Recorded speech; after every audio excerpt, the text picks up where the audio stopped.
Hi friends, எல்லாருக்கும் நமஸ்காரம். இன்றைக்கு நம்ம பார்க்க போகிறது பெண்களோட 3 முக்கியமான நிலைகளுக்கும் ரொம்பவே சத்தான 2 ரெசிபிகள் தான். அதாவது பியூபர்ட்டி கேர்ள்ஸ், ப்ரெக்னென்ட் லேடிஸ், பிரசவித்த தாய்மார்கள், இப்படி எல்லாருக்கும் தேவையான இரும்பு சத்தும் புரோட்டீனும் கிடைக்கிற மாதிரி பாசிப்பயிறு வச்சு தயார் பண்ணிய உணவுகளை தான் நம்ம பார்க்க போகிறோம். முக்கியமாக இது தாய்ப்பால் சுரப்பை அதிகரிக்கிறதுக்கு ரொம்பவே உதவும். கேரளா ரெசிபிகளில் உங்களுக்கு பிடிச்ச ரெசிபி கமெண்டில் எழுதி போடுங்க. நெக்ஸ்ட் டேயில் வீடியோவாய் நான் அதை அப்லோட் பண்ணுறேன்னு சொன்னதுக்கு மோனிஷா என்ன ஒரு சிஸ்டர் தான் இந்த ரெசிபி என்கிட்ட கேட்டாங்க. இது லேடிஸுக்கு மட்டுமல்ல, எல்லாருக்கும் சாப்பிடலாம், அவ்வளோ டேஸ்ட்டாக இருக்கும். இப்போ 1 கப்பு பாசிப்பயிறு நான் வேக வச்சு எடுத்திருக்கு. இது கொஞ்சம் வெந்து போயிடுச்சு, ஆனால் இவ்வளோவும் வேகக்கூடாது. நீங்கள் செய்யும்போது பார்த்து செய்யுங்க. இந்த கப்பில் தான் 1 கப்பு பாசிப்பயிறு நான் வேக வச்சு எடுத்திருக்கு. 1/4 கிலோ பாசிப்பயிறு இருக்கும். இனி இது செப்பரேட் பண்ணலாம். 2 ரெசிபிக்காக தான் இவ்வளோ பாசிப்பயிறு நான் வேக வச்சு எடுத்திருக்கு.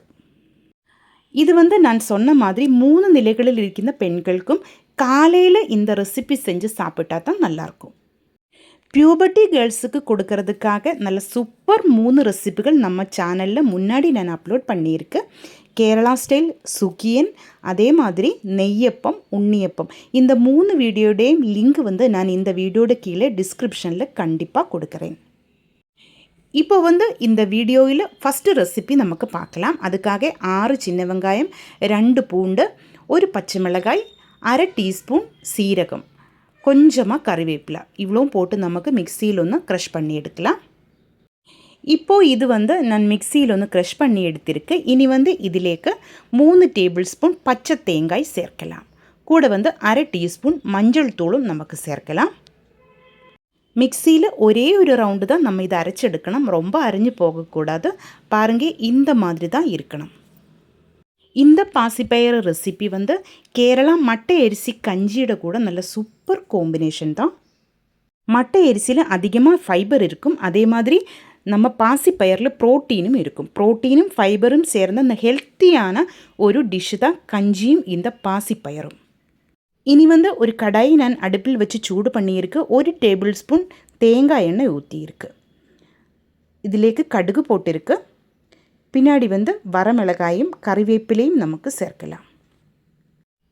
கடுகு நல்லா வெடிச்சதுக்கப்புறமா நம்ம அரைச்சி எடுத்து வச்ச தேங்காய் இதிலேக்கு சேர்த்து நல்லா வணக்கி எடுக்கலாம். இது நல்லா வணங்கி வரணும். பச்சை மிளகிൻ്റെ பச்சை வாசம் ஒன்றும் இருக்கக்கூடாது.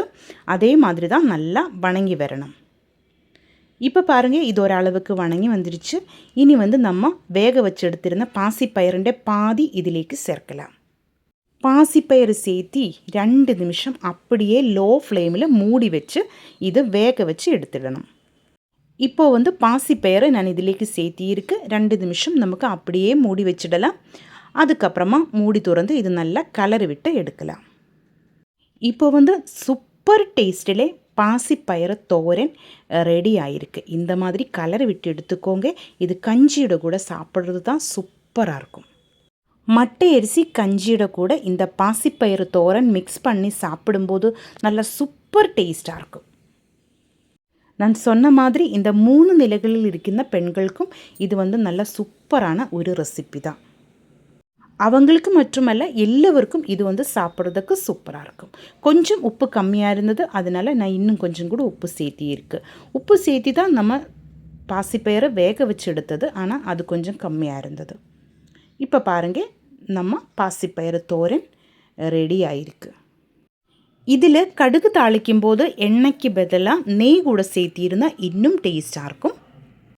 இந்த உணவு சாப்பிட்டுருந்தா கண்டிப்பாக நம்ம உடம்புக்கு நல்ல ஹெல்த்தும் கூட டயர்ட்னஸ் எல்லாம் மாறி நல்லா ஃப்ரெஷ் ஆகிறதுக்கும் நல்லாயிருக்கும். இந்த பாசிப்பயிறு ரெசிபி கண்டிப்பாக நீங்கள் இது ட்ரை பண்ணி பாருங்கள். இனி பாசிப்பயிறு வச்சு தயார் பண்ணுற 2வது ரெசிபி நமக்கு பார்க்கலாம்.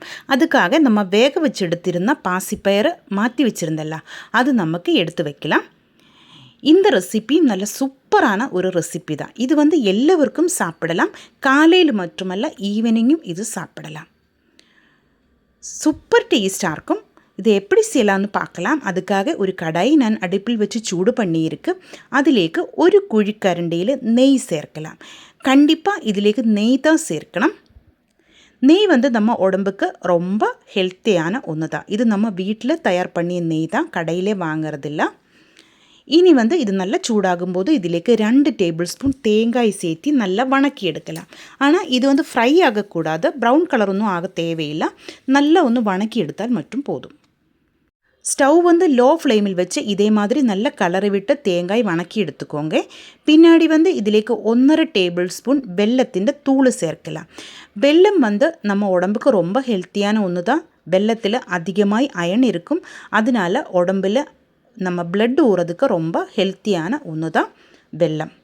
உங்களுக்கு வெல்லத்தின் தூள் இல்லைன்னா வெல்லம் பானி ஆக்கி எடுத்ததுக்கப்புறமா உங்களுடைய இஷ்டத்துக்கு அந்த பானி ஊற்றி இது வந்து ட்ரை ஆக்கி எடுக்கணும். இனிப்பு வந்து உங்களுக்கு பிடிச்ச அளவில் சேர்த்திக்கோங்க. நான் வந்து 1.5 டேபிள் ஸ்பூன் தான் சேர்த்திருக்கு, கொஞ்சமாக தான் செய்கிறேன், அதனால் இவ்வளவும் போதும். இந்த வெல்லத்தின் தூள் வந்து நல்லா மெல்ட் ஆகிட்டு வரணும். இதே மாதிரி நல்ல கலர் விட்டுக்கோங்க. ஸ்டவ் வந்து இப்போவுமே லோ ஃப்ளேமில் தான் வச்சுருக்கு, ஹை ஃப்ளேமில் ஒன்றும் வைக்கக்கூடாது. இப்போ வந்து நம்ம வெல்லத்தின் தூள் நல்ல மெல்ட் ஆகி வந்துகிட்டே இருக்குது. இனி வந்து இதிலேக்கு 1/4 டீஸ்பூன் ஏலக்காய் தூள் சேர்க்கலாம். உங்களுக்கு பிடிச்சிருந்தா சீரகத்தின் தூள் கூட 1/4 டீஸ்பூன் சேர்க்கலாம். ஆனால் நான் வந்து சேர்க்கறதில்ல. எனக்கு இதில் வந்து சீரகத்தின் டேஸ்ட்டு பிடிக்காது, அதனால் நான் சேர்க்கறதில்ல. ஆனால் அது சேர்த்திருந்தாலும் நல்ல டேஸ்ட்டாக இருக்கும். நீங்கள் ட்ரை பண்ணி பாருங்கள். இப்போ வந்து நம்ம ஏலக்காய் தூள் சேர்த்தி இருக்கு, கூட வந்து நம்ம வேக வச்சு எடுத்திருந்த பாசிப்பயிரும் இதிலேக்கு சேர்த்து நல்லா மிக்ஸ் பண்ணி எடுக்கலாம். இதில் வந்து நம்ம நெய் சேர்த்தி இருக்குது, அதே மாதிரி தேங்காய், வெல்லம், பாசிப்பயிறு எல்லாமே சேர்த்து தான் இது தயார் பண்ணி எடுக்கிறது. நெய்யில் வந்து கொஞ்சம் கேஷ்யூ நட்டு ஃப்ரை பண்ணி போட்டிருந்தாலும் இதனோட டேஸ்ட்டு வந்து நல்லாயிருக்கும், எல்லாருக்கும் ரொம்ப ஹெல்த்தியும் இருக்கும். இப்போ பாருங்கள், நம்ம ரெசிபி ஃபினிஷ் ஆயிடுச்சு. சூப்பர் டேஸ்ட்டாக இருக்கும். கண்டிப்பாக நீங்கள் ட்ரை பண்ணி பாருங்கள். பாசிப்பயிறு சும்மா வேக வச்சு சாப்பிட்றதுலும் சூப்பர் டேஸ்ட்டாக இருக்கும். இந்த மாதிரி செஞ்சு சாப்பிட்ருந்தான் குழந்தைகளுக்கு கூட நமக்கு இது கொடுக்கலாம். பிரேக்ஃபாஸ்டாயும் ஈவினிங் ஸ்நாக்காயும் எல்லாம் இது வந்து சாப்பிடலாம். கண்டிப்பாக நீங்கள் ட்ரை பண்ணி பாருங்கள். கேரளா ரெசிபிகளில் உங்களுக்கு பிடிச்ச ரெசிபி எதாவது இருந்தால் கமெண்டில் எழுதி போடுங்க. கண்டிப்பாக உங்களுக்காக நான் நெக்ஸ்ட் டே அந்த வீடியோ அப்லோட் பண்ணுறேன். இந்த வீடியோ உங்களுக்கு பிடிச்சிருந்தால் சேனல் சப்ஸ்கிரைப் பண்ணுங்கள், லைக் பண்ணுங்கள். கேரளா ரெசிபிஸ் பிடிக்கிற உங்கள் ஃப்ரெண்ட்ஸுக்கு எல்லாம் ஷேர் பண்ணி கொடுங்க. ஹைப் ஆப்ஷன் ப்ரெஸ் பண்ணி என்ன கொஞ்சம் சப்போர்ட் பண்ணி கொடுங்க. உங்களுடைய ஃபீட்பேக்கு கண்டிப்பாக கமெண்டில் எழுதி போடுங்க. தேங்க்யூ.